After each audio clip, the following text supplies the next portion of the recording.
오늘 말씀의 제목은 위기를 기회로 바꾸기 위해입니다. 위기를 기회로 바꾸기 위해. 혁신의 아이콘 하면 떠오르는 기업이 있습니다. 바로 애플인데요. 저 개인적으로도 굉장히 좋아하는 그런 기업이고, 이 애플에서 만든 제품들을 개인적으로 많이 좋아합니다. 지금은 고인이 된 애플의 창립자인 스티브 잡스는 애플이라는 이 세계 최고의 시가총액 1위라고 하는 엄청난 기업을 일구기까지 참 많은 어려움들이 있었습니다. 그런 애플을 창업하고 이 매킨토시라고 하는 개인용 PC를 만들었습니다. 그리고 엄청난 성공을 거두게 되었지만 그가 30살이 되었을 때 그는 자신이 일군 회사에서 쫓겨나게 됩니다. 그래서 정말 그 자신이 일군 회사에서 쫓겨나는 그 인생 최대의 위기를 경험을 하게 되는 것이죠. 그러나 그는 좌절하지 않고 그 위기를 기회로 바꿉니다. 영화사 픽사 그리고 이 넥스트라고 하는 회사를 만들어서 거기에 가서도 굉장히 큰 성공을 거두게 되었다라고 하는 것이죠. 그리고 그 성공을 힘입어 그는 다시 애플의 CEO로 다시금 부임을 하게 되고 아이폰이라고 하는 또 아이패드라고 하는 혁신적인 제품들을 내놓고 또 성공을 이루게 되었다라고 하는 것입니다. 우리 인생은 누구나 위기를 경험합니다. 늘 아무런 걱정 없어 보이는 그런 분들이라 할지라도 내면에는 또 그들의 삶을 자세히 들여다보면 늘 한두 개 정도 삶의 위기 가운데 늘 불안과 두려움 가운데 살아가는 그것이 바로 우리의 인생이라고 생각이 됩니다. 중요한 것은 누구나 겪는 이 위기를, 누구나 가지고 있는 그 삶의 문제들을 우리가 과연 어떻게 대응하느냐, 거기에 달려있지 않나 생각이 듭니다. 오늘 이 아합 왕과 북이스라엘도 이 국가적인 큰 재난을 겪게 되었습니다. 너무나도 큰 위기였어요. 아람 왕 베나닷이 두 번째 침공을 감행한 것입니다. 한 번도 모자라서 두 번째 침공을, 재난이라고 하죠. 두 번째 침공을 하게 된 것입니다. 첫 번째 침공이 있고 해가 바뀌고 난 후에 1년이 지나 아람 왕은 첫 번째 침공의 실패 원인을 분석하고 절치부심합니다. 우리가 도대체 왜 졌을까? 그렇게 절치부심해서 재차 이 북이스라엘을 쳐들어오게 되었다고 하는 것입니다. 그러나 오늘 본문을 자세히 살펴보면 북이스라엘은 아람의 침공을 또한 막아내고 이 국가적인 위기를 다시금 하나님의 은혜를 경험하는 기회로 삼게 됩니다. 오늘 새벽에는 이 본문의 말씀을 통해서 우리 인생의 위기를 기회로 바꾸기 위해, 우리 인생의 그 위기가 하나님의 은혜를 경험하는 그 시험장이 되기 위해 우리에게 필요한 것이 무엇인가 함께 말씀을 통해서 몇 가지 살펴보기를 원합니다. 첫 번째로 인생의 위기를 기회로 바꾸기 위해 우리는 평소 이 말씀을 따라 영적으로 잘 대비해야 한다라고 하는 사실입니다. 오늘 보면 22절을 보시면요, 그 선지자가 이스라엘 왕에게 나와 이르되 왕은 가서 힘을 기르고 왕께서 행할 일을 알고 준비하소서. 해가 바뀌면 아람 왕이 왕을 치러 오리이다 하니라.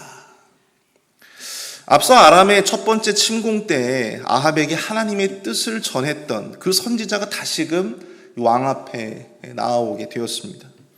그리고 왕에게 이렇게 간언을 합니다. 힘을 기르고 왕이 해야 할 일이 무엇인지를 아시고 그 일을 준비하라.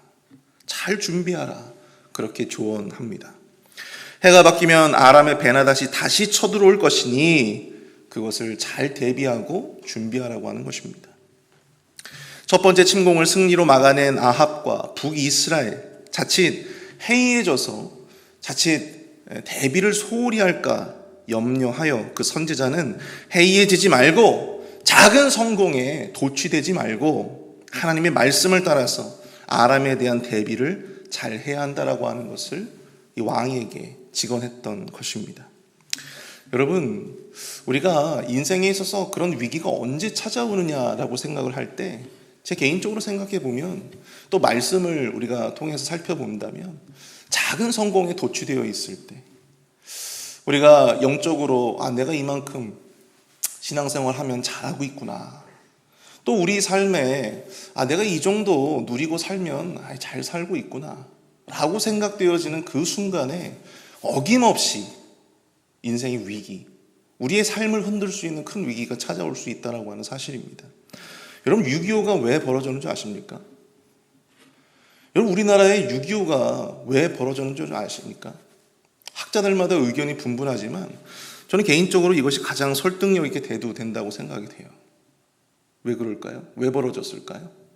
바로 방심해서입니다. 방심해서. 설마 일요일에 전쟁이 나겠느냐? 설마 일요일에 전쟁이 나겠어? 이런 안일함이 화를 키운 것입니다. 우리 인생의 위기와 화를 기회로 바꾸기 위해 필요한 것은요, 무엇보다 필요한 것은 그렇기 때문에 그러한 영적인 위기를, 또 삶의 위기를 우리가 잘 극복하기 위해서는 우리가 평소 말씀을 통해서 우리의 믿음과 또 우리의 영을 온전하게 연습하는, 또 경건의 훈련을 쌓아가는 그런 노력이 우리 안에 필요하다고 하는 사실을 여러분들 꼭 기억하실 수 있길 바랍니다. 그리스도인에게 위기라고 하는 것이 과연 무엇입니까? 수중에 돈이 떨어지고 또 건강을 잃고 질병을 얻는 것이, 그것이 우리에게 진정한 위기입니까? 그렇지 않죠. 이 모든 위기가 찾아와도 우리의 믿음이, 또 우리의 영이 온전히 하나님을 향하며 온전한 우리가 믿음을 가지고 있다고 한다면, 우리의 영의 상태가 건강하다면, 여러분 이러한 돈이 떨어지고 관계가 틀어지고 질병이 찾아온다 할지라도 여러분 우리는 그 위기를 견뎌낼 수가 있는 거예요. 그런데 우리의 영이 온전치 못해서, 우리의 믿음이 온전치 못하다라고 한다면 아주 작은 삶의 문제라고 할지라도 거기에 넘어질 수밖에 없는 것이 바로 우리의 인생이다라고 하는 사실입니다.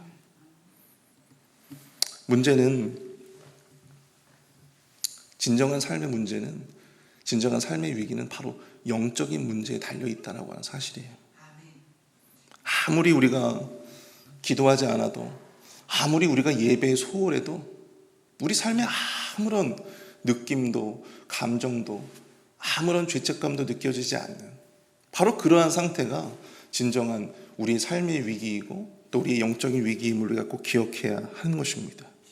자기 삶의 위기가 찾아와도 기도할 마음이 생기지 않고 하나님을 찾고자 발버둥치지 않는다면 여러분 그것이야말로 진정이 우리에게 진정한 위기임을 여러분들 꼭 기억하실 수 있길 바랍니다.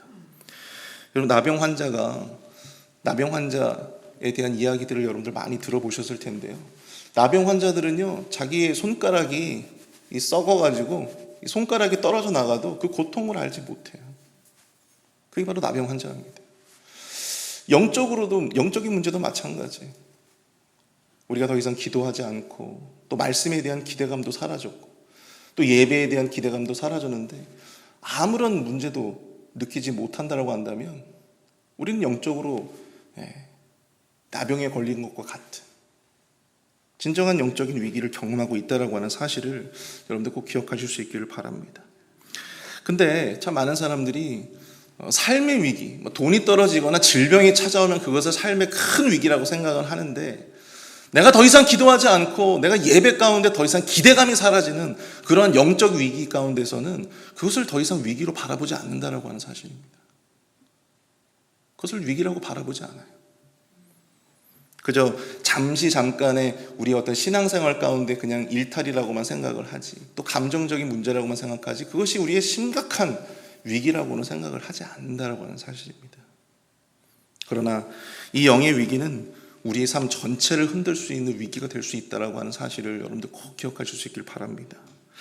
이러한 진정한 위기를 극복하기 위해서 그러므로 우리는 평소에 말씀으로 경건의 연습을 게을리해서는 안 된다라고 하는 사실이에요.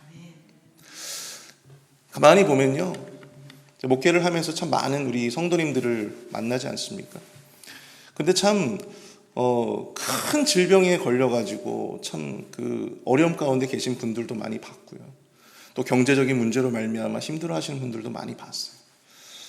근데 어떻게 저분은 저런 상황 가운데 놓여 있는데 어떻게 저렇게 의연할 수 있을까 하는 분들이 있어요.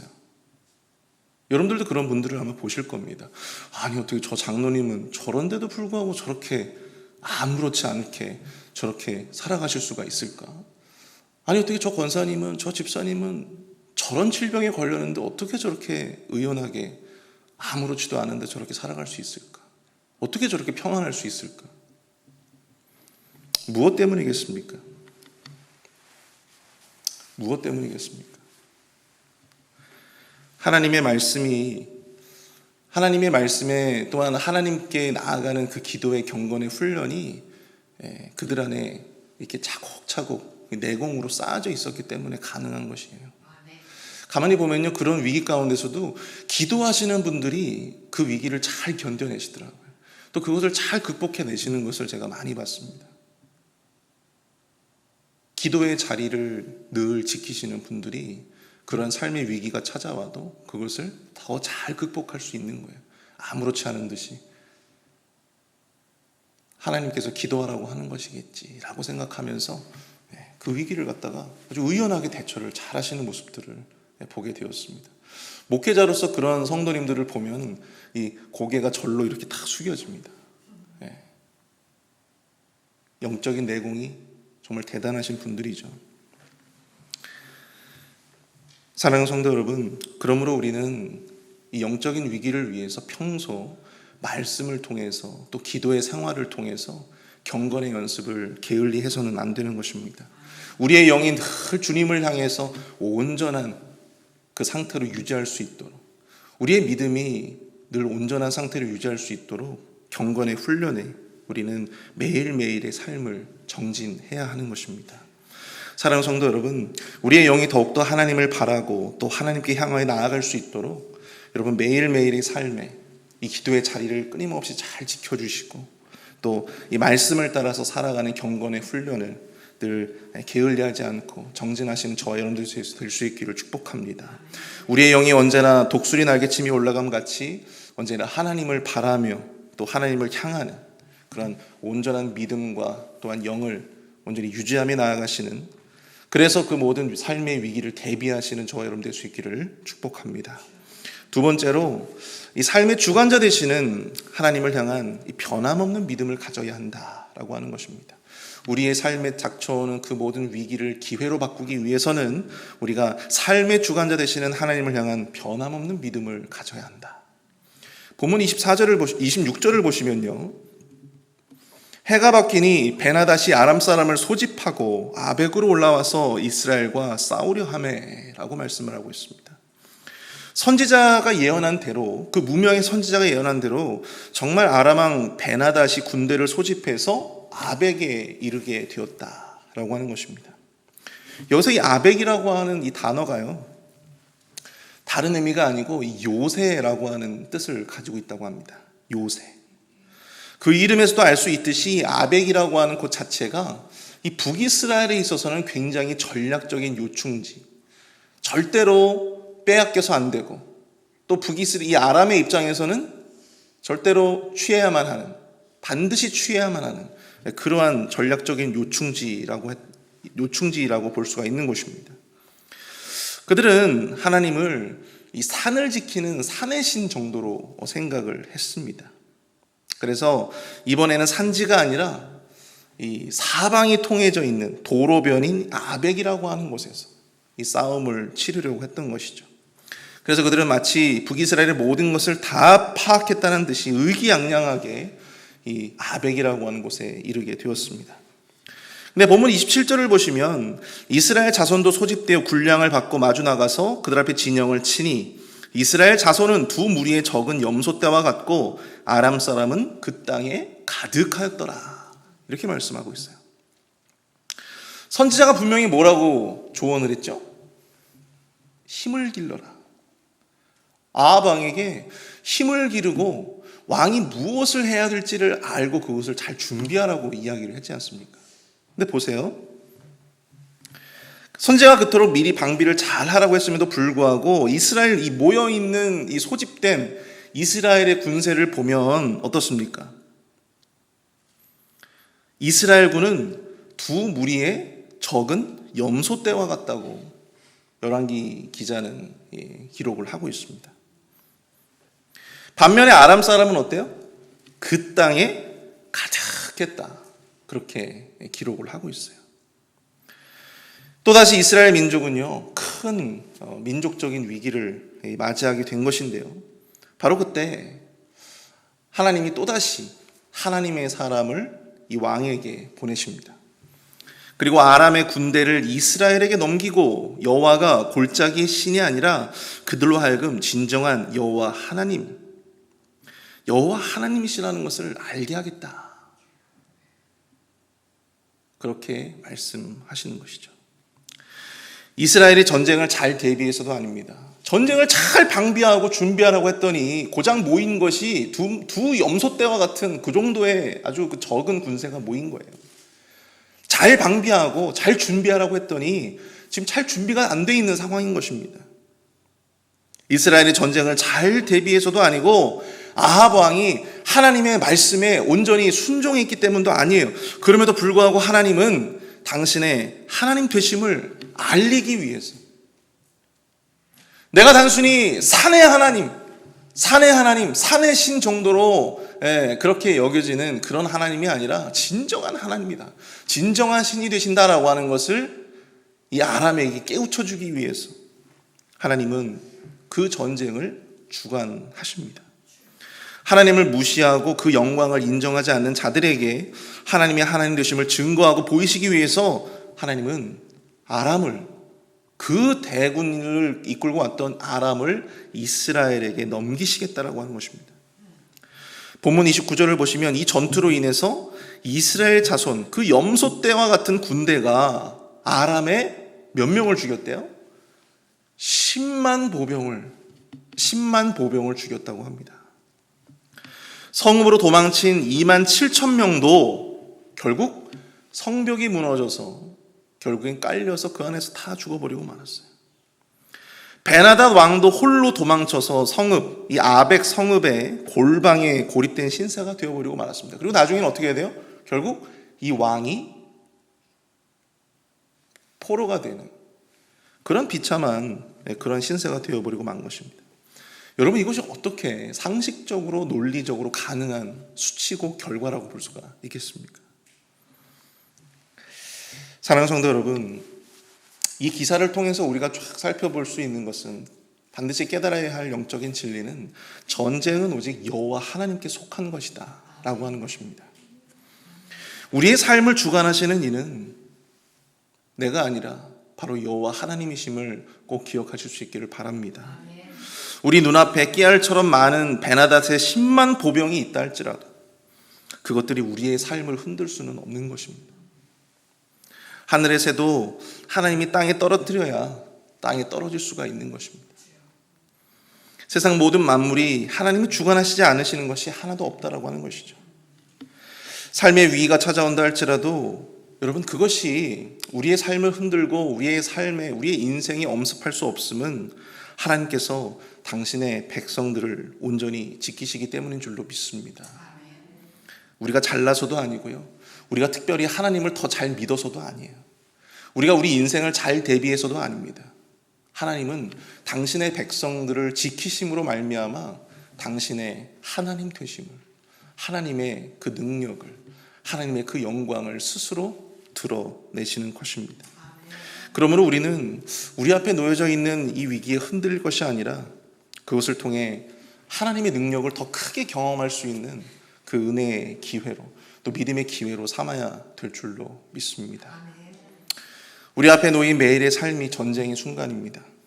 영적으로든 육적으로든 여러분, 우리 인생 가운데 쉬운 것이 하나도 없습니다.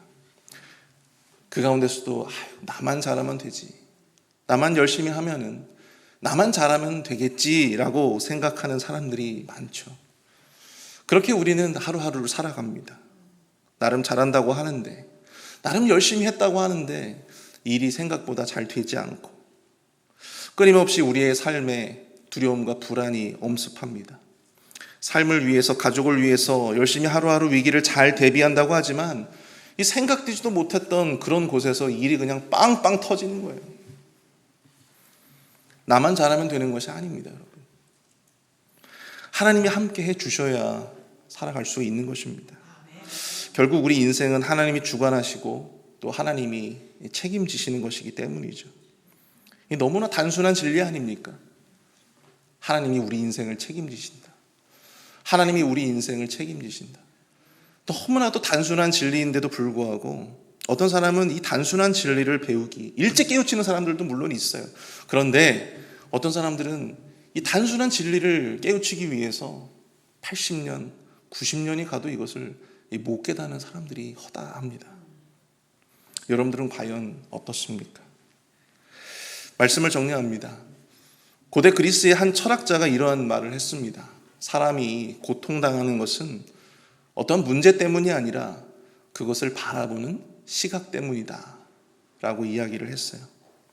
아무리 삶의 문제들이 생겨도, 아무리 우리의 인생에 위기가 와도 그것을 바라보고 또한 그것을 인식하는 믿음의 눈이 있다면 우리는 그 시험과 위기를 기회로 여기고 도전할 수 있는 줄로 믿습니다. 그러기 위해 우리는 평소 하나님의 말씀을 통해서 그 어떠한 영적인 시험에도 거뜬히 견딜 수 있는 건강한 영과 믿음을 소유해야 될 줄로 믿습니다. 또한 우리의 삶의 모든 것을 주관하시는 이는 그 문제도 아니고 위기도 아니고 나 자신도 아님을 기억하고 오직 우리의 삶을 주관하며 이 세상을 주관하시는 하나님, 그 하나님이 책임지시고 그 하나님이 주관하실 것이다라고 하는 그 분명한 믿음, 그 단순한 믿음을 우리가 한치의 의심도 없이 믿음으로 달려나가시는 저와 여러분 될 수 있기를 축복합니다. 아무쪼록 혹여 우리 삶에 있을지 모르는 위기에 여러분 좌절하지 마시고 그 위기를 기회로 삼아서 다시금 믿음으로 반등하시는 저와 여러분들 될 수 있기를 축복합니다. 우리 시간 말씀을 생각하면서 우리가 함께 좀 기도했으면 좋겠습니다. 삶에 닥치는 위기에도 우리가 의연하게 믿음으로 대응할 수 있도록, 또 평소 말씀을 통해서 영적 대비를 게을리지 않게 하여 주시옵소서. 삶의 위기 가운데서 그것을 주관하시는 이가 내가 아니라, 그 문제들이 아니라 하나님이심을 온전히 의심치 않고 믿음으로 나아갈 수 있도록 인도하여 주옵소서. 우리 마음을 합심해서 함께 기도합니다.